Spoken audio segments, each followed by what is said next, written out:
എസിനോട് ഞാൻ യോജിക്കുന്നില്ല. അവരുടെ താല്പര്യങ്ങളെ ഈ സംസ്ഥാനത്ത് വെച്ച് വഴിക്കാൻ ഞങ്ങൾ അനുവദിക്കില്ല എന്ന് പറഞ്ഞുകൊണ്ട് ശക്തമായിട്ട് RSSനെതിരെ ആഞ്ഞടിക്കുന്ന കെ മുരളീധരന്റെ വീഡിയോ ഇപ്പോൾ വൈറലാവുകയാണ്.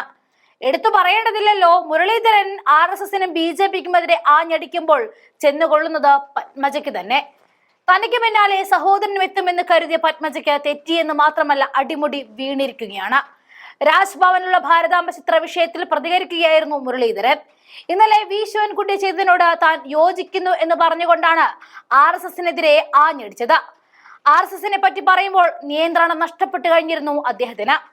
കാരണം അത്രത്തോളം ദേഷ്യം അദ്ദേഹത്തിന്റെ വാക്കുകളിൽ നിന്നും മനസ്സിലാക്കാമായിരുന്നു. പരസ്യമായി മുരളീധരൻ RSS വിരുദ്ധത പറയുമ്പോൾ മനക്കോട്ട കെട്ടിയ പത്മജയ്ക്ക് മുഖത്ത് അടിയേറ്റ പോലെയായിരുന്നു. മുരളീധരന്റെ പ്രതികരണങ്ങളിലേക്ക് പോകാം.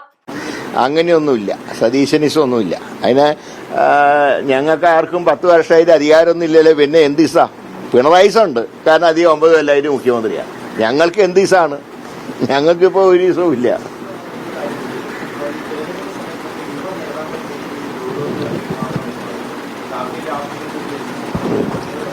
അല്ല, തലമുറകൾ മാറുമ്പോൾ ഒരുപാട് ശൈലിയിൽ മാറ്റം വരുമല്ലോ. നമ്മളതിനെ ആരെയും പറഞ്ഞിട്ട് കാര്യമില്ല.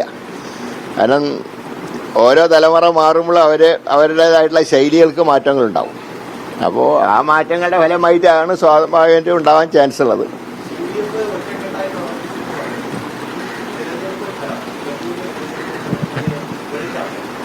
ക്രെഡിറ്റ് UDFന് മൊത്തത്തിലുണ്ട് UDFന് ക്രെഡിറ്റ്. കാരണം UDFന്റെ പ്രത്യേകിച്ച് മുസ്ലിം ലീഗ് അവരുടെ കാൻഡിഡേറ്റ് നിൽക്കുന്ന പോലെയാണ് ഈ തെരഞ്ഞെടുപ്പിൽ പ്രവർത്തിച്ചിട്ടുള്ളത്. ഞാനിപ്പോൾ ഫീൽഡിൽ പോയ ഒരാളാണ്. ഞാൻ ഏറ്റവും അധികം കുടുംബയോഗത്തിലാണ് ഞാൻ പങ്കെടുത്തത്. ഞാൻ പൊതുപരിപാടിയിൽ അധികം ഉണ്ടായിട്ടില്ല, ഞാൻ കുടുംബയോഗത്തിലാണ് പങ്കെടുത്തത്.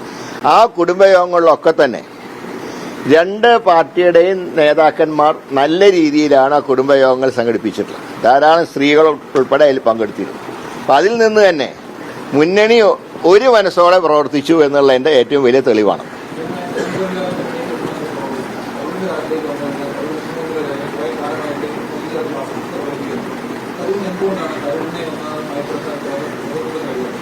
അല്ല, അഖിലേന്ത്യാ നേതൃത്വത്തിന്റെ കാര്യം ഞങ്ങളുടെ നിയന്ത്രണത്തിലല്ല. കേരളത്തിൽ അധികമായിട്ട് ഒരു പ്രശ്നവുമില്ല.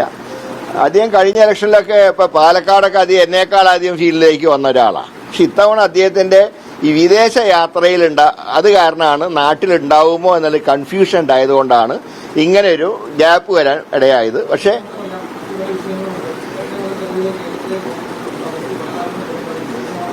അല്ല, ഇപ്പോഴത്തെ നേതൃത്വമായിട്ട് അങ്ങനെ അഭിപ്രായ വ്യത്യാസം അദ്ദേഹത്തിന് ഉണ്ടാവേണ്ട ഒരു കാര്യമില്ല.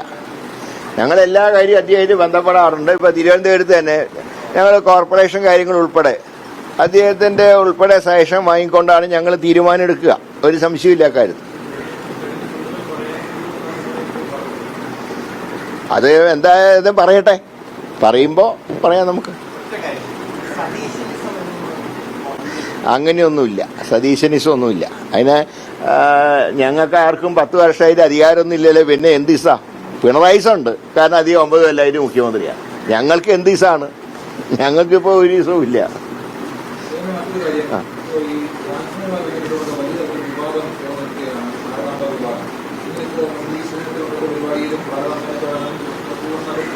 അല്ല, ഇന്നലെ ശിവൻകുട്ടിയുടെ തീരുമാനത്തിന് ഞാൻ സ്വാഗതം ചെയ്യുന്നു. നന്നായി, അത് തന്നെയാണ് ചെയ്യേണ്ടത്.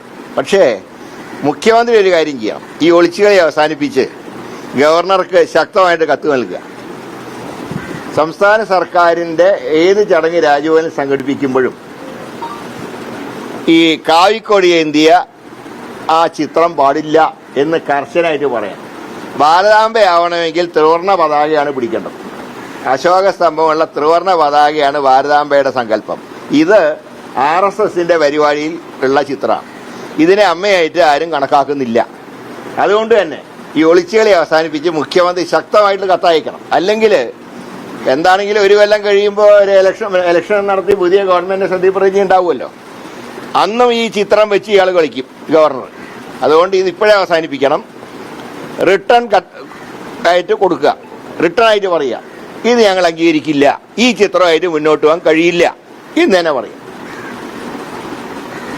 ഞാൻ 2 വർഷം മുമ്പ് നിങ്ങളോടൊരു കാര്യം പറഞ്ഞിരുന്നു. അന്ന് ഈ ആരിഫ് മുഹമ്മദ് ഖാനെ തിരിച്ചു വിളിക്കണം എന്ന് പറഞ്ഞപ്പോൾ ഞാൻ അന്നൊരു കമന്റ് പറഞ്ഞിരുന്നു. നിങ്ങൾ ഓർക്കുണ്ടോ എനിക്കറിയില്ല.